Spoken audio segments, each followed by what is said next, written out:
Bonjour à tous et bienvenue dans le grand JT d'éducation. Tout de suite, le sommaire. Notre question du jour, faut-il moins de vacances scolaires? Les enfants s'en sortent-ils mieux dans les pays voisins où cette mesure est déjà appliquée? Faut-il revoir entièrement le temps scolaire? On en débat dans un instant avec nos invités.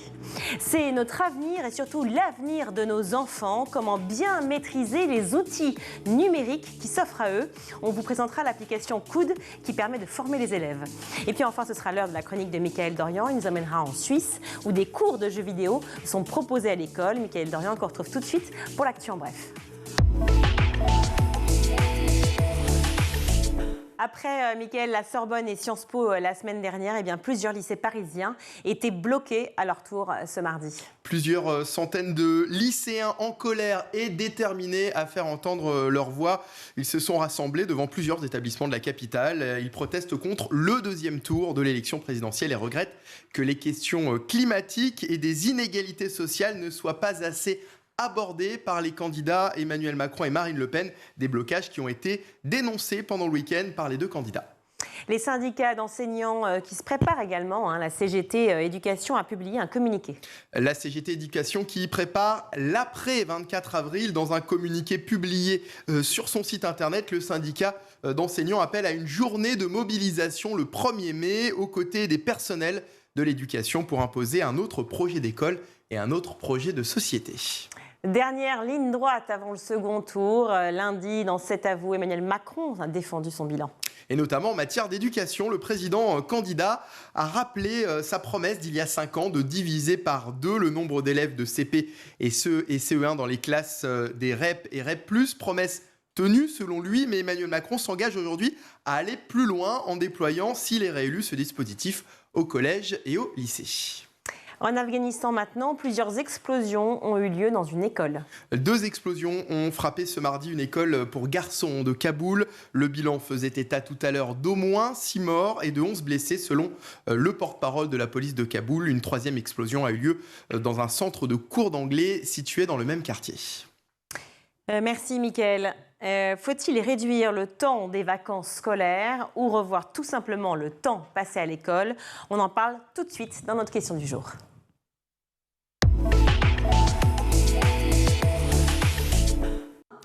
Et alors pour en parler justement de ce sujet des vacances scolaires, je suis ravie d'accueillir Julien Caron. Bonjour, est-ce que vous m'entendez ? Je m'entends très bien, oui. Ravi de vous accueillir dans le Grand JT. Vous êtes enseignant-chercheur.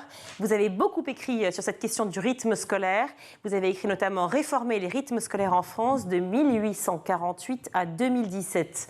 On va parler justement de ce sujet avec Claire Street qui est en plateau avec nous. Bonjour. Bonjour. Vous allez bien? Très bien. Ravie de vous retrouver, Claire. Vous êtes auteure et consultante en neurosciences et neurodiversité. Alors la question des vacances scolaires, alors je vois le titre de votre livre, Julien Caron, de 1848, on va peut-être pas remonter jusque-là, mais enfin, en tout cas, la question des rythmes et des vacances scolaires a fait débat depuis de nombreuses années, notamment avec Vincent Payan qui a relancé justement cette question en 2013 dans son livre « Refondons l'école pour l'avenir de nos enfants ». Idée déjà amorcée avant, en 2010, par le ministre de l'Éducation, Luc Châtel. Pourquoi ça fait 20 ans, voire même plus, puisqu'on remonte bien plus tôt, que nous posons la question de la durée des vacances scolaires? C'est une espèce de gimmick qui revient tout le temps, cette thématique, et pourtant, voilà, on n'arrive pas à la régler. Julien Caron. Historiquement, on retrouve plusieurs enjeux qui sont posés sur la question de l'aménagement des vacances scolaires et des rythmes scolaires. Il y a la question de la santé des enfants qui revient de manière assez ancienne, ce qu'on appelle à la fin du 19e siècle le surmenage scolaire. Il y a aussi des enjeux économiques. Notamment, c'est assez connu, la question des lobbies du tourisme, qui en réalité est assez ancien aussi. On retrouve par exemple la question dès les années 30, et puis on retrouve aussi un questionnement pédagogique sur comment mieux faire réussir les enfants. Alors justement, si on peut découper ensemble tous les 4 ces 3 thématiques-là, qu'on comprenne bien en quoi c'est important de repenser justement ce système. Déjà, le bien-être des enfants. Pourquoi le bien-être des enfants? En quoi déjà c'est important, Claire Street, de prendre des vacances quand on est collégien ou même simplement à l'école en primaire? Alors, est-ce que c'est vraiment important de prendre des vacances? Là, c'est vraiment la question, parce que dans le rythme biologique de l'enfant, en fait, ces coupures sont compliquées. Donc, c'est important d'avoir un rythme adapté à la chronobiologie de l'enfant, mais c'est pas forcément sur nos vacances scolaires. Et on peut s'étonner de voir qu'on est le seul pays au monde à faire ces fameux 7 semaines, 2 semaines, etc. Donc il y a besoin effectivement que l'enfant se repose, mais c'est plus au niveau de la journée ou de la semaine que sur l'année complète, comme ceci. Alors il y a besoin de la coupure de l'été, ça c'est sûr, avec la chaleur, etc. Mais c'est vrai qu'à la base, ces vacances-là, celles qu'on a, ne sont pas adaptées. Et pour autant, Julien Caron, ça a été un vrai sujet de discorde, de savoir si c'était 7 semaines, 8 semaines, 6 semaines. On a longtemps hésité sur le nombre de semaines d'école face à la coupure. Est-ce que c'était 15 jours de coupure de vacances? Est-ce qu'il faut revenir à 10 jours? Est-ce que c'est trop ou pas? Ça joue beaucoup sur le bien-être aussi des enfants, selon vous? Alors c'est vrai que c'est souvent l'argument qui est avancé sur la durée de la coupure. C'est vrai qu'initialement, on a une coupure de 6 semaines, historiquement, pendant les vacances d'été, qui a été allongée à 8 semaines, puis 10 semaines. Et puis on est revenu à 2 mois, avec notamment la multiplication des vacances intermédiaires, mais avec à chaque fois des argumentations qui sont très différentes en réalité. Je pense notamment à l'allongement de la durée des vacances scolaires à l'école primaire. C'est un exemple après la Première Guerre mondiale, de 6 semaines à 8 semaines.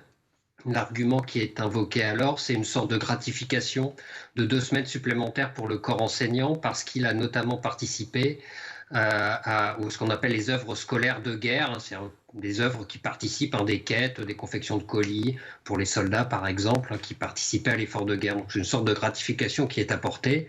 Et puis on retrouve à d'autres moments les enjeux qu'on a évoqués, c'est-à-dire la question de la santé des enfants. On le retrouve dans les années 30 par exemple. La santé des enfants, c'est aussi, peut-être, ça passe aussi par le temps imposé ou proposé dans les vacances avec les parents. Sauf que dans les études, on voit que les enfants sont avec leurs parents à peu près 15 jours l'été maximum sur les 2 mois.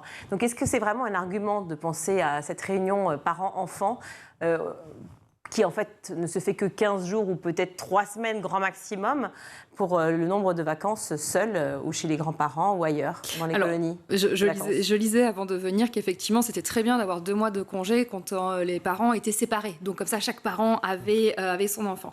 Donc en écoutant Julien, je me rends bien compte que oui, les vacances scolaires, elles ont été pensées par des adultes, pour des adultes avant tout, en disant qu'on prend soin des enfants. Mais en fait, on est vraiment très très loin de ce que peut faire du bien aux enfants. Les enfants ont besoin effectivement d'un temps d'échange avec les adultes, avec les parents, mais ils ont besoin de garder un rythme d'apprentissage. Donc ils n'ont pas besoin de se coucher hyper tard et de se lever très tard parce qu'on décale complètement leur rythme biologique et ils ont besoin d'être tout le temps en logique d'exploration, en logique de jeu et en logique d'apprentissage. Donc c'est vrai qu'il y a le besoin du regroupement familial, il y a le besoin de l'exploration, il y a le besoin du jeu qu'on appelle non dirigé pour continuer à grandir, à avancer. Et tout ça, c'est vraiment pensé pour les adultes. Quand on regarde les vacances, c'est pas vraiment pour le rythme des enfants, parce que même les centres aérés, les centres de vacances, on les remet sur le même rythme que le rythme scolaire, et on reste sur des rythmes de bureau et pas du tout sur ce qui fait du bien à l'apprentissage naturel de l'enfant. Selon vous, Julien Caron, il faudrait maintenir le même rythme en vacances et à l'école, de manière à ce que les enfants ne perdent pas le fil? De répondre à cette question sur le maintien du rythme identique à l'école et pendant les vacances, parce qu'on voit bien depuis le début de la discussion que se pose la question des rythmes quotidiens, hebdomadaires, annuels, et qu'on ne peut pas repenser en réalité l'un sans l'autre, et que souvent on a soit repensé l'organisation du calendrier annuel, soit on a repensé la semaine scolaire ou la journée scolaire, mais on a rarement repensé l'ensemble en même temps. C'est peut-être une réflexion d'ensemble qu'il faudrait avoir sur les rythmes scolaires. Et puis pour rebondir sur ce que disait Claire, c'est en effet la question de l'intérêt de l'enfant ou du bien-être de l'enfant. C'est un argument qu'on entend de plus en plus souvent et un argument qui est souvent invoqué, même si dans la réalité, c'est en effet les adultes qui décident de ces rythmes scolaires, pas toujours forcément uniquement en pensant au bien-être de l'enfant. Et d'ailleurs, quand on a élargi, par exemple, en 1969-70, les vacances de la Toussaint, qu'on les apportait à 1 semaine et qu'on apportait à 1 semaine les vacances de février, ça a posé énormément de problèmes aux parents qui, eux, pendant ce temps, travaillaient. Et le ministère a été obligé de revenir à des vacances beaucoup plus courtes face aux difficultés des parents qui travaillaient et qui ne pouvaient dans ce cadre-là, s'occuper de leurs enfants en même temps que travailler. Et à l'inverse, le réduire de 2 semaines, par exemple, les vacances scolaires d'été, fait que les enseignants, a priori, travailleraient plus. À un moment où on se pose la question déjà du salaire des enseignants qu'il faut absolument revoir, et à peu près tous les candidats à l'élection en ont parlé, et Marine Le Pen et Emmanuel Macron en parlent évidemment en ce moment. On verra s'ils en parleront mercredi, hein. Mais c'est évidemment quelque chose à revoir. Donc, comment faire aussi pour pouvoir repenser ce système de manière globale, mais tout en repensant à faire plus travailler les enseignants? Est-ce que c'est possible, ça? Alors là, ça va être l'ancienne enseignante qui va parler. Quand j'enseignais, en fait, je me rendais compte qu'on n'était pas du tout dans le bon rythme par rapport à l'enfant, mais même par rapport à nous, enseignants. En fait, on est épuisés, on est tout le temps pressés par rapport à des réunions, un programme à finir, etc. On a cette pression du nombre, de la masse qu'on a en classe. Et du coup, on ne peut pas faire notre boulot vraiment comme on en a envie. Parce qu'il y a la masse en classe, plus la masse après, c'est-à-dire les corrections, la préparation des devoirs. Non, mais il faut le redire peut-être pour ceux qui nous regardent, oui. Qui pensent toujours que les profs ne bossent pas. On ne fait pas que 20 heures dans la semaine, on ne fait pas que 18 ou 20 heures, on peut en faire entre 30, 40, 50, 60, ça dépend. Et si on a décidé de se former sur les publics atypiques ou sur la neuropédagogie, par exemple, on fait ça en dehors de notre temps de travail. Donc, j'allais dire, chacun fait de son mieux par rapport à tout ceci. Il est évident que les enseignants ont besoin de plus de moyens, de revalorisation, ça c'est certain, mais aussi d'une meilleure redéfinition, j'allais dire, de leur exercice sur une globalité, là aussi par rapport au rythme de l'enfant, qu'il ait 3, 5, 10, 15, 20 ans. Parce que le cerveau n'avance pas de la même façon par rapport à tout ceci.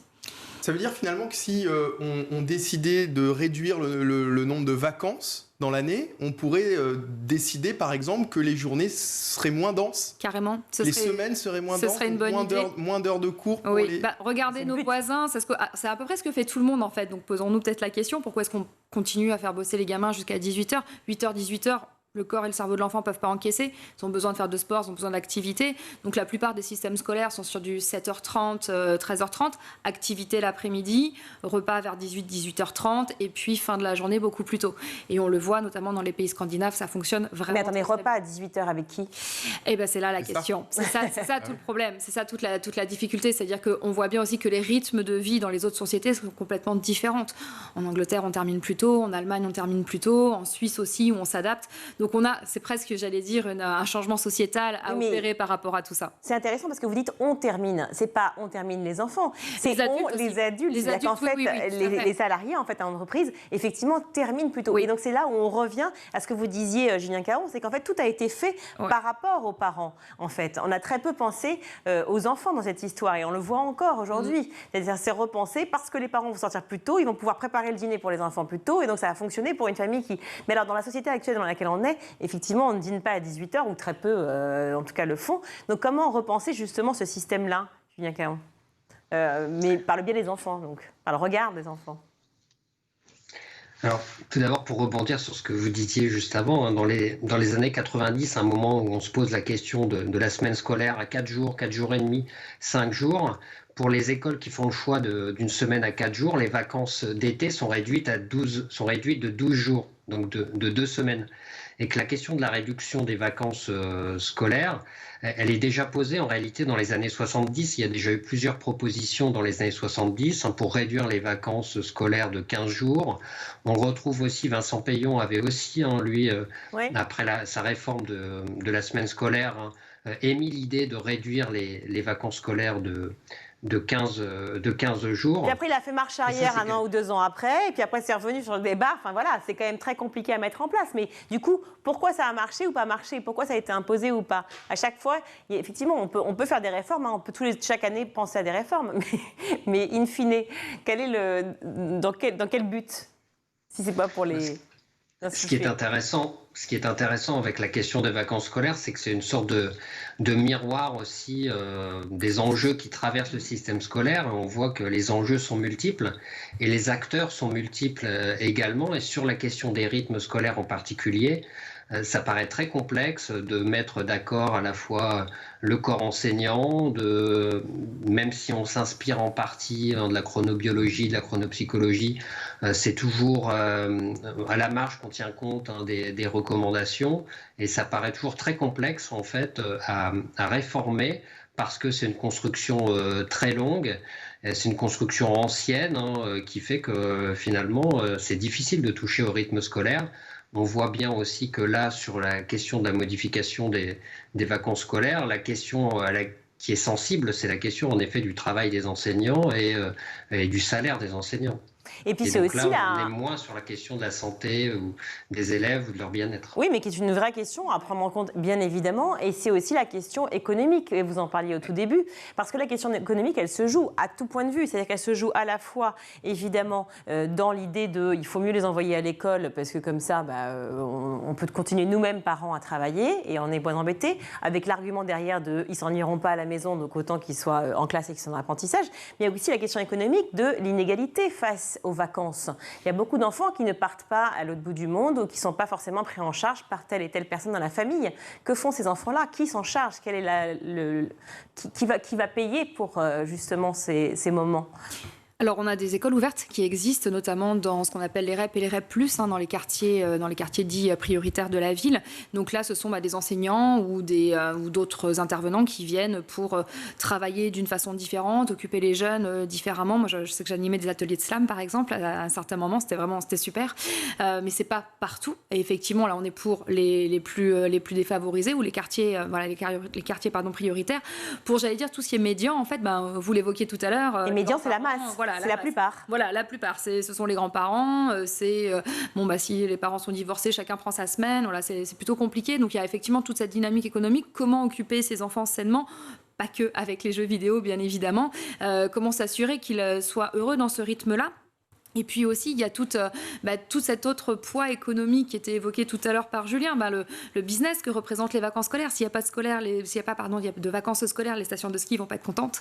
Il y a toute la partie littorale, balnéaire, tout ça, ils vont pas être contents. Et c'est aussi pour ça que les vacances de février perdurent alors qu'elles ne servent à rien, et que les vacances de la Toussaint perdurent aussi alors qu'elles ne servent à rien, parce qu'on a ce besoin aussi économique au niveau national. D'accord, donc il faut mettre du budget principalement, justement. C'est quoi? C'est à la municipalité de mettre le budget? C'est à qui de mettre ce budget-là pour que les enfants soient pris en charge, justement, le reste du temps, à savoir sur les 2 mois? Si on prend les chiffres, ils sont 15 jours avec leurs parents. Le reste du temps, qu'est-ce qu'on fait? 1 mois et demi, qui prend en charge? C'est une excellente question. Les régions, les mairies, le gouvernement, l'État. Très bonne question. En fait, tout à l'heure, quand vous posez la question de qui va faire à manger aux enfants à 18h, j'avais envie de vous dire, créons des nouveaux jobs, des nouvelles personnes qui viennent là pour pouvoir effectivement assurer cette période tampon entre le moment où les parents, mais il faut les payer. Effectivement. En France, on a l'habitude que les choses soient prises en charge. Donc là, c'est une vraie question en fait d'engagement social et sociétal par rapport à tout ceci. Je ne vous dirai pas forcément que c'est à l'État de le faire. Je pense qu'il y a d'autres choses qui peuvent être mises en place, mais il y a des choses à réfléchir. Et pourquoi pas une cotisation au niveau des entreprises, justement, par rapport au moment où on travaille. Pourquoi pas l'entreprise pourrait aussi participer à ceci. Julien Caron, votre avis sur la question? Ça s'est vu justement dans l'histoire d'éducation, de pouvoir apporter davantage de budget à ces moments qui sont hors scolarité pour pouvoir être tout autant dans l'apprentissage, mais pouvoir favoriser justement ces moments de vacances pour les enfants? Il y a évidemment les colonies de vacances dès la fin du 19e siècle et qui sont réorganisées, notamment au moment du Front populaire par Jean Zay, et qui sont également à ce moment-là, au moment où justement est votée juste après la loi sur les congés payés, les colonies de vacances sont réorganisées justement parce que c'est aussi le moment où les vacances de l'enseignement primaire sont calquées sur de l'enseignement secondaire et que les vacances scolaires sont portées à 10 semaines pour l'ensemble des élèves français. Et on lit vraiment une réorganisation des colonies de vacances pour accueillir un certain nombre d'enfants qui ne peuvent pas partir en vacances. Si on décale, on écourte du coup les vacances d'été, est-ce que ça voudrait dire qu'on bouge aussi les dates d'examen du bac? Alors ça, c'est la grande question. C'est vraiment la grande question. Il y a plein de grandes questions aujourd'hui. Voilà, il y a plein de grandes questions. Et c'est drôle de voir comment, juste en parlant des vacances, en fait, on se rend compte qu'on arriverait à une réforme totale de notre façon de fonctionner. Parce que ça aussi, alors pareil, pour le rythme de l'enfant, un gros examen comme ça, final, c'est la cata.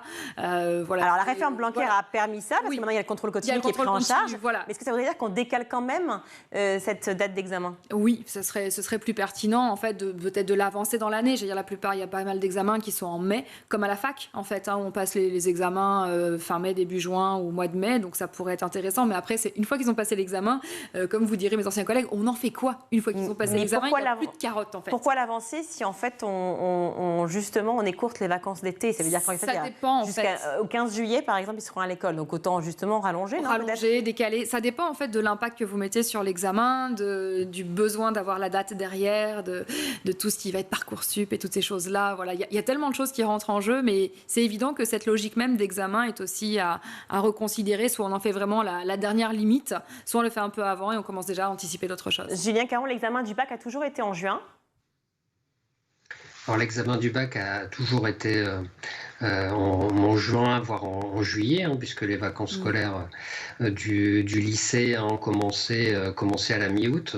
Et surtout, le baccalauréat a aussi une longue histoire. On ne va pas la refaire ici, mais simplement pour dire que le baccalauréat initialement comportait très peu d'épreuves écrites, et qu'au fur et à mesure se sont ajoutées plusieurs épreuves sur plusieurs disciplines, et qu'au cours du XXe siècle, en particulier durant la seconde moitié du XXe siècle, c'est un examen qu'ont passé de plus en plus de jeunes Français, et d'où l'importance qu'a prise l'organisation du baccalauréat, notamment au cours du mois de juin.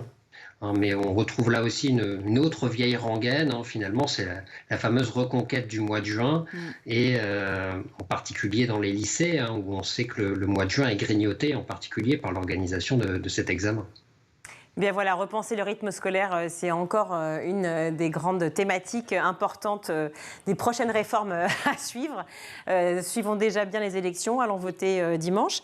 Et puis, suivons aussi ce fameux débat mercredi dont on parlait tout à l'heure en off. Merci mille fois à vous deux d'avoir été avec nous. Julien Caron, je rappelle que vous êtes enseignant-chercheur et que vous avez donc beaucoup écrit sur la question des rythmes scolaires. Vous pouvez retrouver tous les livres de Julien Caron dans toutes les bonnes librairies, évidemment, ainsi que Claire Stride. Merci mille fois. Vous êtes auteur aussi, consultante en neurosciences et neurodiversité. On se retrouve juste après la pub.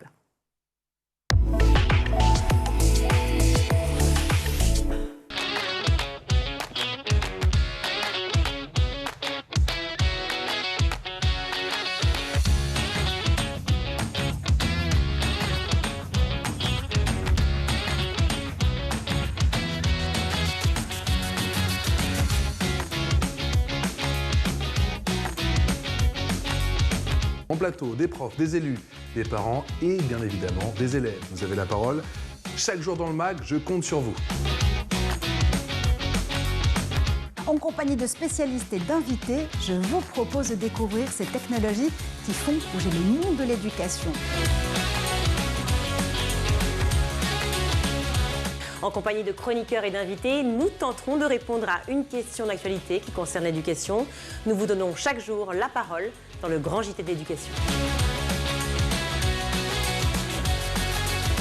Tout au long de l'émission, on échange sur la mode, la culture, la psychologie à travers nos rendez-vous hebdomadaires. Nos chroniqueurs et moi-même, nous vous proposons des clés de compréhension et des pistes d'action en matière d'éducation. Je vous propose un tête-à-tête avec une personnalité. Elle viendra se confier sur ses souvenirs en tant qu'élève. Elle partagera ses anecdotes et sa vision de l'école d'hier et d'aujourd'hui. À bientôt sur School TV.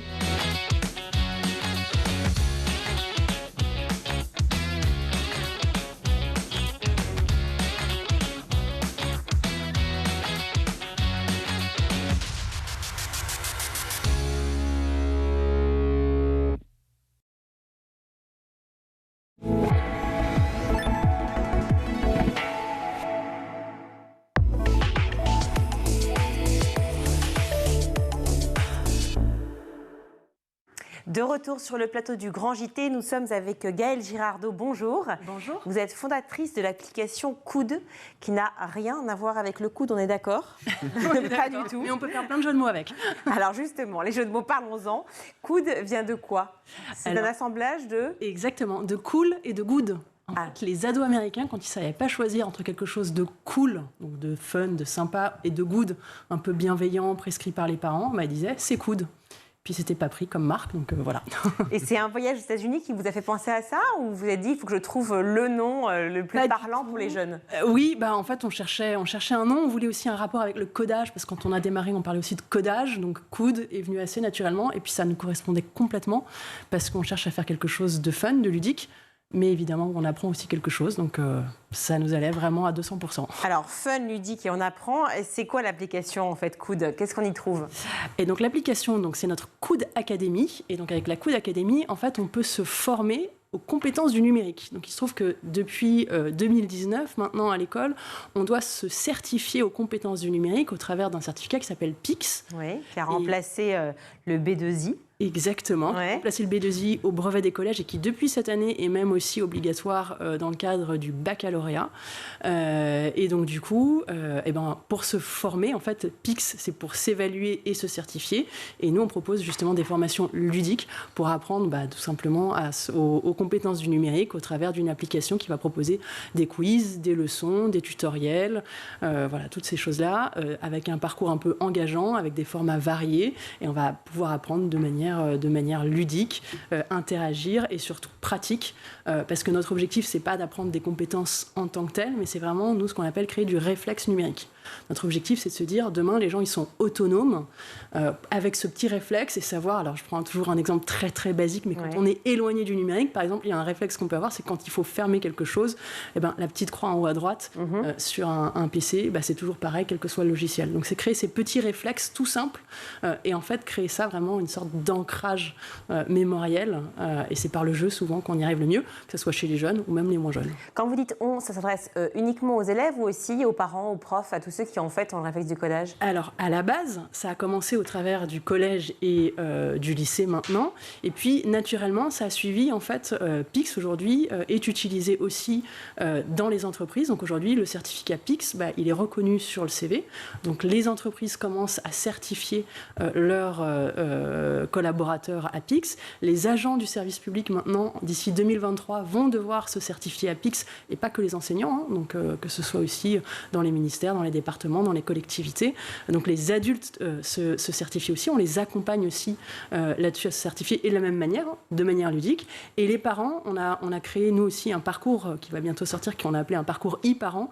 Alors, ils n'ont pas besoin de se certifier à PIX, néanmoins, on les accompagne aussi sur ce référentiel-là, tout simplement, parce que comme ça, ils peuvent aussi entrer en compétition avec leurs enfants, pourquoi pas. Oui, parce que alors, moi, par exemple, j'ai 44 ans, j'ai pas eu de brevet de certificat à passer à mon époque au lycée. Je le regrette, mais enfin, c'était que le début. Et donc, du coup, c'est vrai qu'avec les enfants aujourd'hui, évidemment, je dois aller vers ça pour essayer aussi de suivre à la fois leur scolarité, mais en même temps pour pouvoir comprendre les enjeux de demain. Et pas que d'aujourd'hui. Et même dans votre vie de tous les jours, tout simplement, optimiser sa vie avec le numérique, un calendrier partagé pour toute la famille, comment protéger son mot de passe sur tous ces outils, comment faire les démarches administratives en ligne. Il y a plein de choses qu'on peut savoir. Son identité numérique, aujourd'hui, on peut avoir une identité numérique certifiée qui nous permet d'ailleurs de ne pas avoir plein de mots de passe. Tout ça, c'est des petites choses qui, même en tant que maman ou papa, ou même n'importe qui, on en a besoin. Et on fait aussi même des parcours e-seniors, donc pour les personnes un peu plus âgées, vraiment pour leur donner cette autonomie numérique dont ils ont besoin et dont tout le monde finalement a besoin. Donc on accompagne de 7 à 77 ans. 7, j'exagère, mais... 7, ça marche, oui, 7, finalement. On pourrait commencer à 7 ans. On voit bien avec l'iPad que les enfants sont sur les écrans très jeunes maintenant. Mais dans ces cas-là, plutôt accompagner des parents. Plutôt accompagner, mais alors justement, ça peut paraître étrange que les enfants aient besoin d'une formation pour connaître tous ces réflexes de base. Vous parliez de la petite croix pour fermer la fenêtre, alors qu'on a toujours tendance à dire que les enfants sont hyper branchés, connectés très tôt. Alors, il y a plusieurs choses là-dessus. C'est que, ils sont très connectés, vous l'avez dit, sur tout ce qui est mobile, tablette. En revanche, dès qu'on est face à un ordinateur, ils sont peut-être même moins forts que des gens de notre génération, je nous inclus. Les tableurs, les outils et tout ça, ils les connaissent moins. En fait, le principe du clavier est perdu, non? C'est ça ? Exactement. D'accord. Donc, en fait, le côté AZERTY, à la limite, oui, pour les réflexes de ceux qui ont des téléphones, mais il y en a très peu qui ont des téléphones, nouvelle génération. Mais sinon, le côté clavier et les réflexes qu'on a... La souris aussi, peut-être. La souris aussi, et puis l'identité numérique, ils sont dessus très très jeunes, parfois même avant même qu'ils soient nés, finalement, les parents ont posté des photos d'eux dans le ventre, on leur a créé une identité numérique. Protéger cette identité numérique, il faut leur apprendre. Mais ça veut dire qu'on leur apprend aussi à utiliser Word, Excel, etc. C'est quoi? Qu'est-ce qu'il y a exactement? En fait, il y a 5 grands domaines de compétences. Ouais. Donc, il y en a un qui va être vraiment sur tout ce qui est information et données, les moteurs de recherche. On a l'impression qu'on sait chercher en ligne, mais finalement, on s'aperçoit que les jeunes aussi, comme nous tous, quand on cherche en ligne, on peut chercher en ligne, mais on peut y passer des heures. On peut aussi optimiser sa recherche. D'accord. Optimiser sa recherche, ça veut dire à la fois maîtriser Google, Safari & Co. Et à la fois, en même temps, savoir comment on recherche à l'intérieur de ces mêmes moteurs de recherche. Et puis savoir aussi qu'est-ce qui est une publicité, reconnaître qu'est-ce qui est une publicité, qu'est-ce qui est du reciblage, qu'est-ce que je fais finalement des cookies qui sont utilisés quand je fais mes recherches, pourquoi je vois cette annonce-là et finalement vous allez faire la même recherche que moi, on ne va pas avoir les mêmes résultats. D'accord. Donc c'est important aussi. Décrypter aussi l'information, une actualité. Décrypter les sources. Décrypter le droit d'auteur. Ouais. On fait évidemment aussi des ateliers sur tout ce qui est fake news, évidemment. C'est à ça aussi que ça sert la recherche. C'est à connaître, on peut faire avec un Google Images, rechercher la source initiale de l'image. Et se dire, finalement, j'ai vu une image qui a été postée sur les réseaux sociaux, c'était peut-être pas l'image d'origine. Et on va pouvoir apprendre à chercher l'image d'origine. Donc en fait, nous, journalistes, on va utiliser Coude. Vous avez compris, Mickaël, en fait. C'est ça. Je l'ai noté. C'est que grâce à vous, on va pouvoir enfin connaître nos sources. Exactement. Ouais. Donc voilà, et puis il va y avoir tout ce qui est collaboration. Et puis il y a même le bien-être, la santé. Nous, même chez Coude, notre équipe de développeurs à qui on a fait passer Pix aussi, on croit qu'ils sont très très bons, ils sont très très bons, mais même ils ont appris des choses grâce à Pix avec tout ce qui est santé et bien-être. C'est quoi ma bonne posture quand je passe 8 heures, 10 heures, 12 heures devant un écran? Quelle est la bonne posture à adopter? Quels sont les éléments à savoir pour pas avoir trop de problèmes sur les yeux à cause des écrans, à force d'être sur les écrans? On parle de cyberharcèlement beaucoup. Comment je gère le cyberharcèlement? Voilà, donc il y a énormément de sujets et qui concernent les enfants, les parents. Voilà, justement, là, c'était beaucoup les collégiens, les lycéens. Effectivement, vous parliez de 7 à 77 ans. Donc, pour tous ceux qui sont un peu plus âgés, qui sont donc en entreprise, ou même les seniors, on va apprendre donc d'autres choses grâce à Coude, outre le fait de maîtriser le numérique. Alors, on va apprendre, finalement, le socle de compétences, c'est le même. Parce que finalement, le besoin en autonomie numérique est absolument identique par rapport aux enfants. Parce que, comme vous l'avez dit, en tant qu'adulte, nous, on ne nous a pas appris. Donc finalement, revenir sur ces bases-là, on a besoin d'avoir le même socle de compétences que les jeunes aujourd'hui au brevet ou même au baccalauréat. Simplement, on va leur apprendre un peu différemment parce que les exemples qu'on va prendre vont s'adapter à leur quotidien et à leur vie de travail, donc la productivité au travail, la vie de parent, comment je peux améliorer ma vie de parent, comprendre ce que font mes enfants sur Internet et avoir des bons conseils. Et puis en tant que senior aussi, comment je fais pour aller sur ma banque en ligne, faire mes démarches administratives parce que d'ici 2023, tout pratiquement va être dématérialisé. Et donc, du coup, qui que ce soit, on va avoir besoin de savoir faire ça. Et je défie quiconque de dire qu'il est absolument 100% autonome sur le numérique. On apprend tous les jours sur le numérique. Je pense que Mickaël, il est parfait, moi pas du tout. Ça va me servir beaucoup. Non, franchement, je me posais la question aussi de savoir par rapport à l'inégalité d'accès à l'ordinateur. Parce qu'en fait, on a peut-être la chance tous les trois, effectivement, d'avoir un ordi ou d'avoir un smartphone, mais ce n'est évidemment pas le cas de beaucoup de gens, et notamment d'enfants à l'école. Donc, à chaque fois, dans toutes les écoles publiques et privées de France, vous allez trouver un ordinateur qui sera accessible, sur lequel ils vont pouvoir s'exercer à coude. Comment ça se passe? Alors, pas à coude, à coude, l'appli. C'est pas la même chose. C'est la volonté de l'Éducation nationale d'équiper au maximum les écoles. On le sait, malheureusement, c'est pas encore tout à fait le cas. Et même quand ils sont équipés en termes de matériel, parfois c'est la connexion Internet qui pêche. Donc ça, malheureusement, nous, on est dépendants aussi de cet accès-là. Mais c'est effectivement en passant par l'école qu'on va réduire cette fracture numérique et en le rendant accessible à tous. On travaille, nous aussi, avec des associations qui sont aussi sur le terrain pour accompagner les gens qui n'ont pas accès au matériel et puis aussi qui sont en totale situation d'électronisme, c'est-à-dire même incapables d'ouvrir un ordinateur.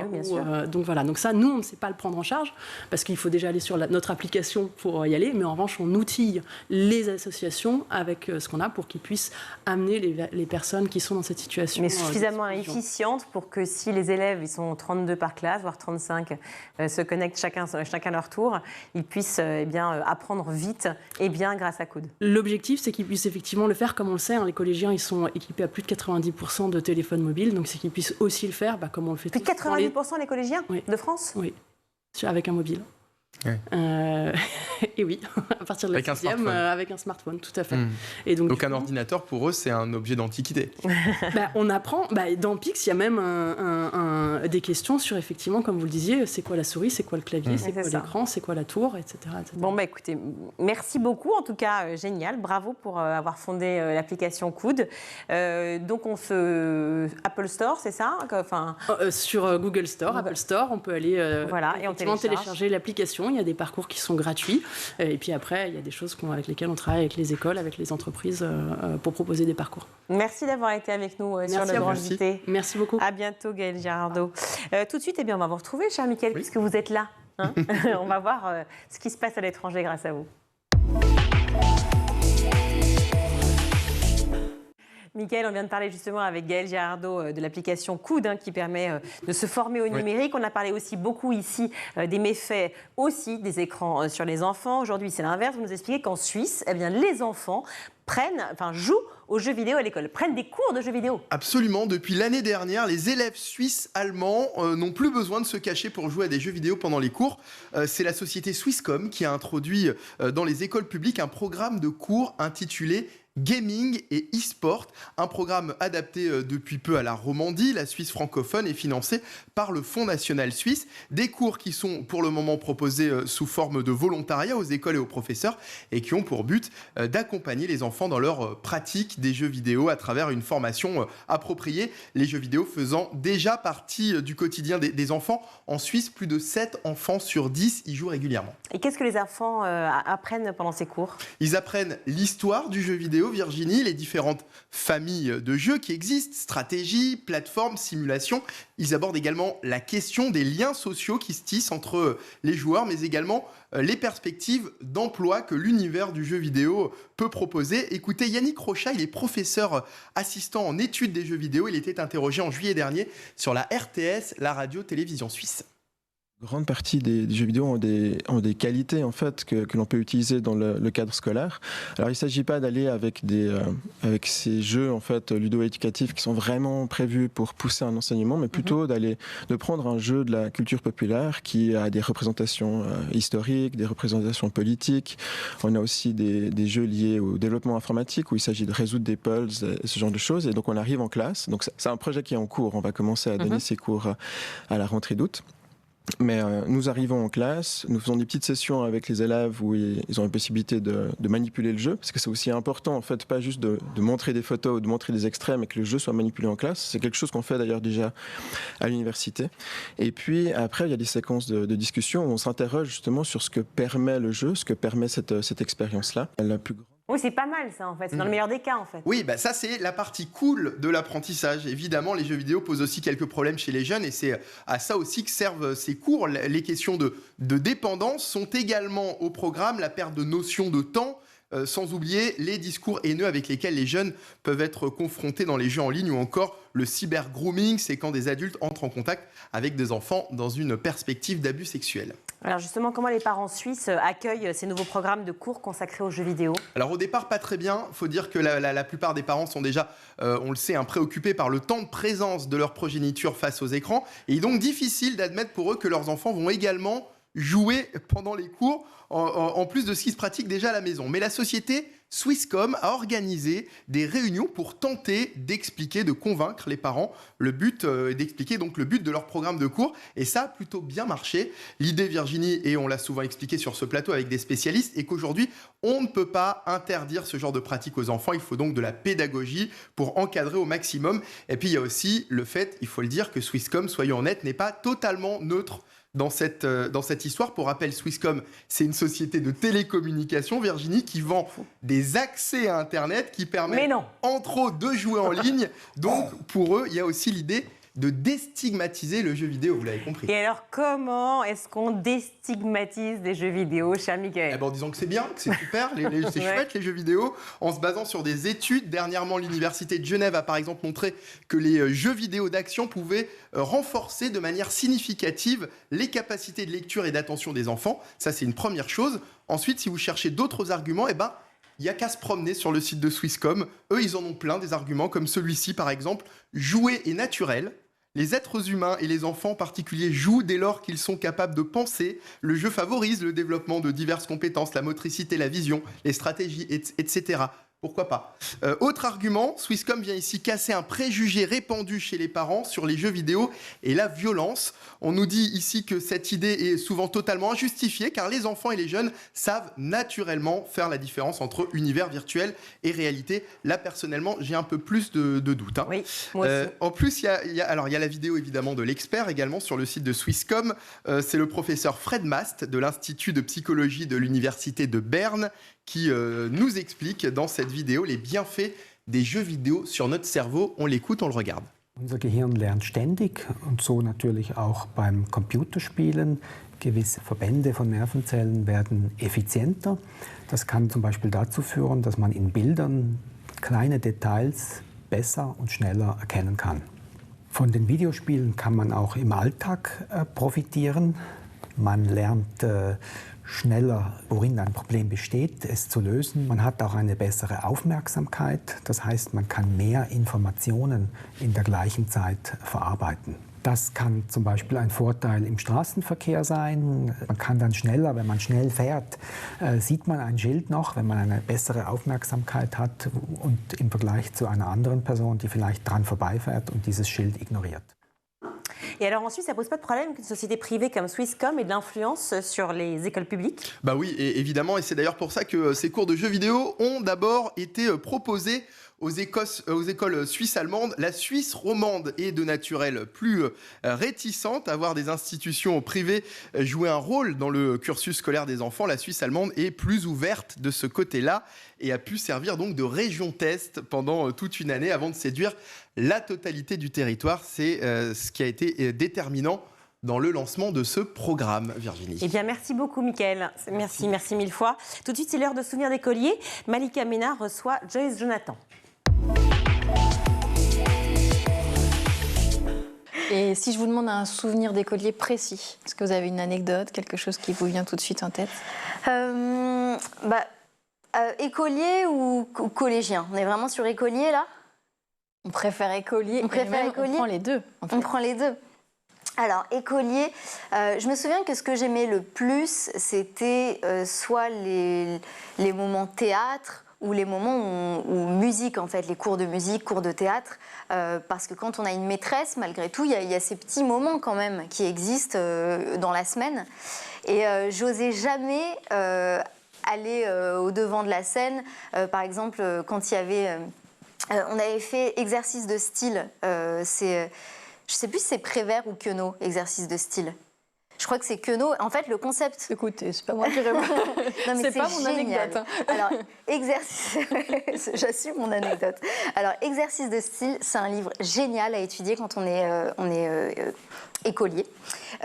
En fait, le concept, c'est la même histoire qui est déclinée de plein de façons différentes. Ok. Donc, je crois que c'est une femme qui se balade dans la rue, qui fait tomber un truc, et... à la base, c'est genre écrit en prose.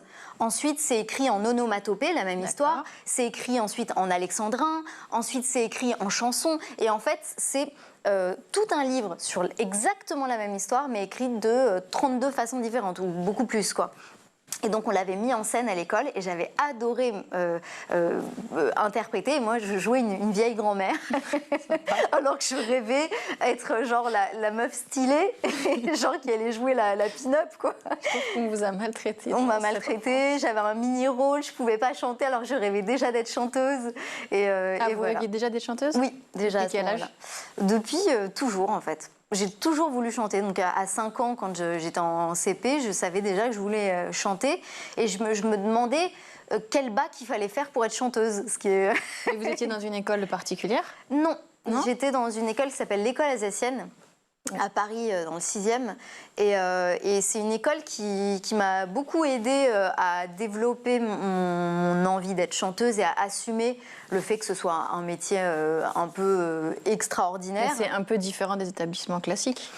C'est un petit peu différent. En fait, c'est une école qui va du jardin d'enfants à la terminale. Donc déjà, c'est vrai qu'on peut y passer une grosse partie de sa vie. Et c'est sous contrat avec l'État. Mais c'est un privé sous contrat avec l'État. Donc il y a des façons de faire qui sont un peu différentes. Et surtout, il y a plein d'activités artistiques. Donc très tôt, on peut aussi bien faire de la poterie que du théâtre, que des ateliers de chant, de musique, que apprendre plein de langues. On peut apprendre le chinois en CM2 par exemple. Donc j'ai beaucoup aimé faire cette école. Et je trouve que ce qui est très dur et l'envie qu'on a quand on est écolier, quand on est enfant, c'est qu'on a envie d'exister. Et c'est très dur si on n'est pas considéré. Et je pense que c'est un peu ce moment-là où on se forme, où on se construit. Si on ne se sent pas considéré, on va compenser en n'étant pas forcément sympa, en étant bruyant, en étant, je sais pas, désagréable. Et finalement, ce dont on a besoin, c'est de l'amour et de la considération. Et dans cette école, on recevait vraiment les deux. Donc il y avait une vraie considération pour chaque élève. Et donc toute la scolarité, non? J'ai fait jusqu'à... Donc moi j'ai fait CP terminale, ouais. C'était long. Et enfin, c'est pas le hasard? Comment vos parents ont décidé de vous mettre dans cette école? Est-ce qu'il y avait vos sœurs étaient déjà allées dans cette école? Oui, alors mes sœurs étaient dans cette école, donc avec 4 et 5 ans de plus. Et mes parents voulaient nous mettre là-bas toutes les trois parce qu'on pouvait apprendre le chinois. Et qu'ils ont travaillé en Chine toute leur vie, tous les deux. Mon père est architecte et ma mère avait une agence de tourisme qui s'appelle la Maison de la Chine. Et en fait, ils étaient très portés sur la Chine d'ailleurs aussi. Et voilà. Et en fait, ça m'a amené des années après à faire des tournées en Chine complètement indépendamment de tout ça. Parce que mon premier album est sorti en France donc en 2010. Je m'en souviens. Voilà. Quand tu étais Miss France, et ben moi je partais en Chine à ce moment-là. Et du coup, il n'y avait pas de prédisposition haute pour la musique avant vous dans la famille? Non, pas du tout. Mes parents ne chantent pas particulièrement bien. Ma mère chante d'ailleurs très mal. Elle n'a pas du tout de voix. C'est vrai, tu chantes ça lui mal? fera plaisir. non, mais elle le sait, maman. Tu as 1 milliard de qualités, mais le chant, non. C'est la fin de ce numéro. On se retrouve demain, toujours en compagnie de Joy Jonathan, pour la suite de Souvenirs d'écoliers. Tout de suite, c'est le meilleur de School TV avec le Zap. Elisabeth Elkrief, la fondation Alpha Omega s'est donnée pour mission de relancer l'ascenseur social. Alors vous aidez ceux qui passent par les escaliers pour aller plus vite. Vous apportez un soutien financier évidemment, stratégique, opérationnel aux associations de l'éducation pour pouvoir justement venir en aide à ces publics, les aider à changer d'échelle. Un des premiers enseignements de l'étude, encore une fois, que vous publiez, elle est sans appel. C'est un rendez-vous manqué avec l'école. Exactement. Alors déjà, si on doit un petit peu cartographier ces gens, il y a 34% d'entre eux qui sont des décrocheurs à proprement parler, c'est-à-dire qui ont le brevet des collèges au max.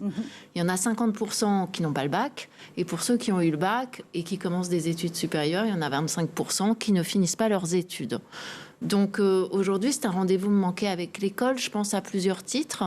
Le premier, c'est que beaucoup d'entre eux ont redoublé et ne maîtrisent pas les fondamentaux. Donc ça, c'est un des premiers moments critiques de risque de décrochage scolaire qu'il faut surveiller quand on est parent ou enseignant. Ensuite, vous avez la problématique du collège où les problèmes de comportement sont assez indicateurs du risque de décrochage. Ensuite, je dirais que le problème de l'orientation et de la compréhension de à quoi l'école sert est majeur. Et ensuite, vous avez finalement un moment que je trouve assez intéressant, qui est que quand les enfants ou les jeunes ont eu le bac et qu'ils passent en études, on a le sentiment qu'ils sont sortis d'affaires. Et en fait, il y a énormément de décrochage pendant les études. Et c'est un moment assez critique où il faut accompagner les jeunes parce qu'ils ne sont pas encore adultes. Et finalement, s'ils se sont trompés de voie ou s'ils ne s'adaptent pas, là encore, ils sont largués et ils arrêtent. Oui, pourquoi? Parce que, ce que j'allais vous dire, ils se sentent largués par la méthodologie, parfois peut-être aussi ce différentiel entre des cours en fac où il faut qu'on soit autonomisé dès le départ, on ne l'est pas forcément, même quand on sort du lycée ou quand on sort d'une partie de ces études secondaires, on peut être un peu perdu, déstabilisé parfois parce qu'on ne sait pas s'y retrouver. Exactement. Non, mais finalement, ces moments charnières, ils sont assez importants à comprendre. Vous voyez, quand un enfant passe de l'école primaire au collège, c'est un moment très compliqué parce que vous aviez qu'une maîtresse qui vous chouchoutait. Après, vous avez 10 profs qui connaissent même pas votre nom et vous n'arrivez pas à vous organiser. Je dirais que la fac, c'est pareil. C'est-à-dire que vous allez, si vous voulez, en cours, vous ne savez pas comment vous organiser, vous ne comprenez pas les méthodes de travail, vous avez des enseignants qui sont extrêmement différents, vous avez une méthode très verticale, etc. etc. Et quelles que soient les raisons pour lesquelles vous êtes en fac, ça peut être compliqué. Moi, je vais vous donner un exemple que je trouve très concret. La majorité des gens qui vont en psycho c'est pour être psychologue. C'est-à-dire qu'ils rêvent d'aider les autres, d'être au chevet, ou en tout cas être psychologue clinicien à côté des gens. Et finalement, les études, les 2-3 premières années de psycho sont extrêmement compliquées. Ça va de concepts assez difficiles à appréhender pour des enfants de 18 ans. Étudier Lacan et comprendre des concepts freudiens, c'est quand même très complexe. Et parallèlement, vous avez des maths ou des probas appliqués aux sciences sociales de façon à être capable d'analyser des groupes témoins, des machins, des trucs pour comprendre les moteurs psychologiques des gens que vous étudiez. Et finalement, vous avez des gens qui sont allés pour avoir une écoute de gens en difficulté et qui perdent complètement pied parce qu'ils n'avaient pas compris que ces 3-4 années très théoriques ou très mathématiques allaient être une condition nécessaire pour ensuite accéder à un métier de soins, mais de soins très conceptuels finalement. Parce que la police municipale est aujourd'hui à Goussainville pour aider dans ce dialogue entre la police et les jeunes. Ouais, on a eu un passage de la police municipale tout à l'heure. On a le chef de la police municipale qui est sur place avec nous et qui participe justement à cet événement. On a créé un stand dédié au dialogue où les jeunes viennent et puis peuvent, discuter de sujets d'actualité ou discuter de thématiques, de vidéos qu'ils ont vues sur les réseaux sociaux. On a des ateliers qui sont des mises en situation où on met les jeunes dans la peau du policier, et tout au long de la journée, des patrouilles de police viennent sur le dispositif et se mêlent à la foule et en profitent pour justement pouvoir discuter et échanger avec les gens de leur ville, parce que c'est la police de leur ville. Que dites-vous à ceux que le dialogue, la pédagogie, c'est pas dans l'ADN de la police? Je dis que c'est une bêtise parce qu'on est en 2022 et maintenant le policier il doit savoir faire de la répression parce que c'est son boulot d'arrêter les bandits. Mais il doit aussi faire de la prévention, il doit aussi prendre le temps d'expliquer son métier. Et c'est ce qu'on explique aussi à nos collègues les plus jeunes, c'est qu'on rentre dans la police pour de belles et bonnes raisons. On a envie d'arrêter tous les bandits qu'on peut croiser. Mais par contre, il faut aussi, nous les anciens, on leur explique qu'il faut prendre le temps de parler aussi aux citoyens, de parler aux jeunes et leur expliquer le pourquoi de comment notre métier, notre beau métier. Et pourquoi pas susciter des vocations encore, ça serait vraiment la cerise sur le gâteau, quoi. L'idée de cette section hip-hop, elle vient de votre collègue d'éducation physique et sportive, Monsieur Berillon. Tout à fait, ça remonte à... David, de son prénom. C'est ça, David Berillon, en 2003, qui fait rentrer le hip-hop à l'UNSS. Parce qu'à l'époque... l'Union nationale du sport scolaire. C'est ça. À l'époque, le hip-hop monte de la rue, en fait, tout bonnement. Mais lui qui est danseur, il se dit, j'ai envie de faire connaître cette danse, j'ai envie de saisir aussi cette balle au bond. Et donc, il réussit à faire rentrer à l'UNSS le hip-hop.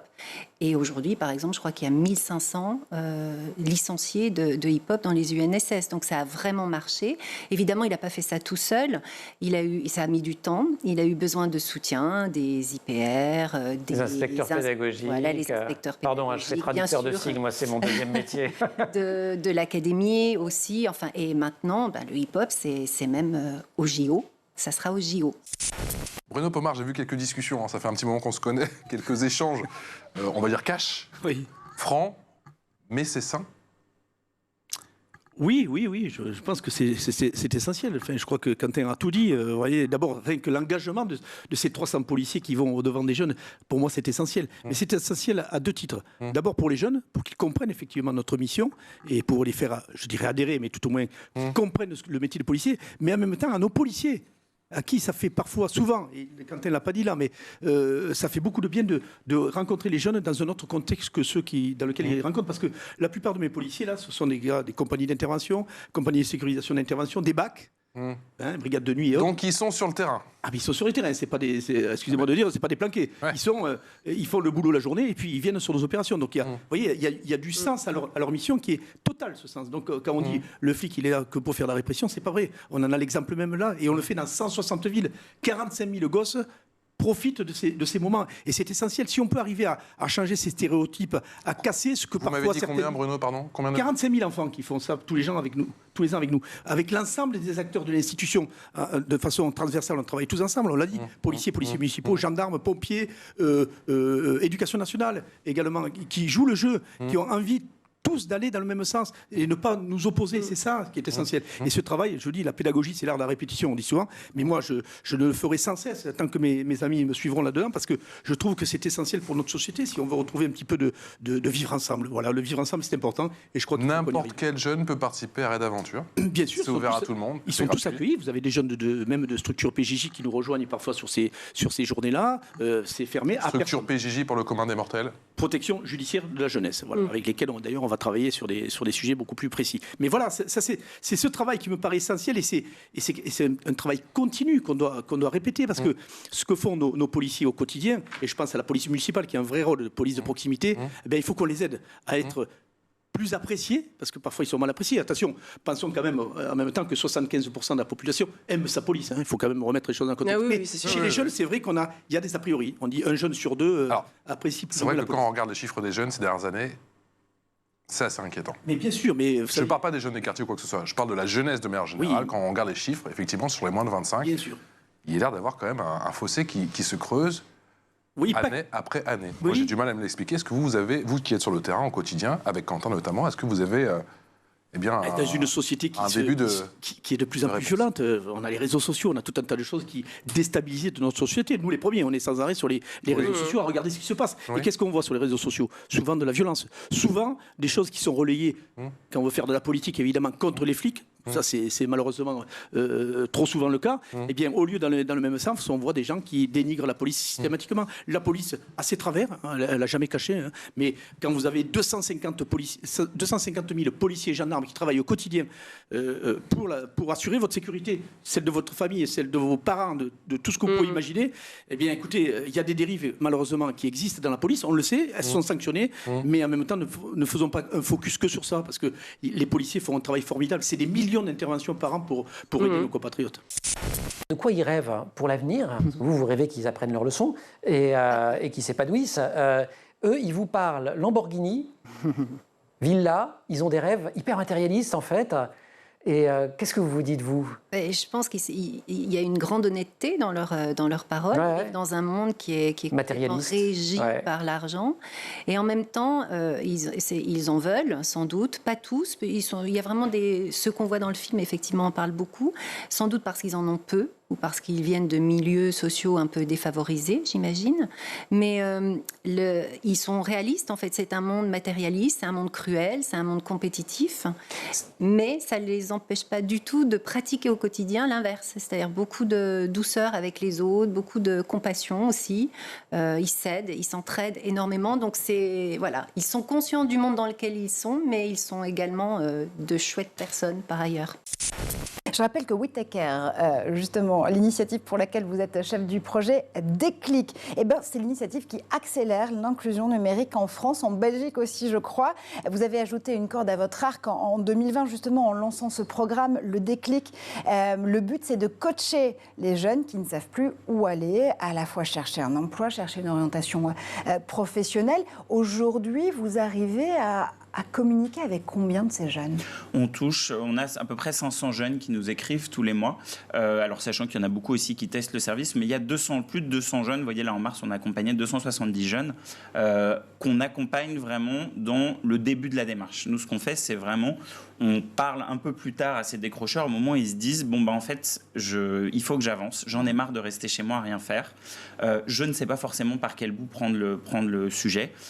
Soit parce que je ne sais pas quels peuvent être les dispositifs qui peuvent m'aider, soit parce que, comme on le disait tout à l'heure, j'y suis allé et en fait j'ai été un peu déçu, j'avais pas forcément les bonnes attentes aussi, ou j'avais peut-être pas tout simplement bien préparé mon rendez-vous avec mon conseiller à la mission locale.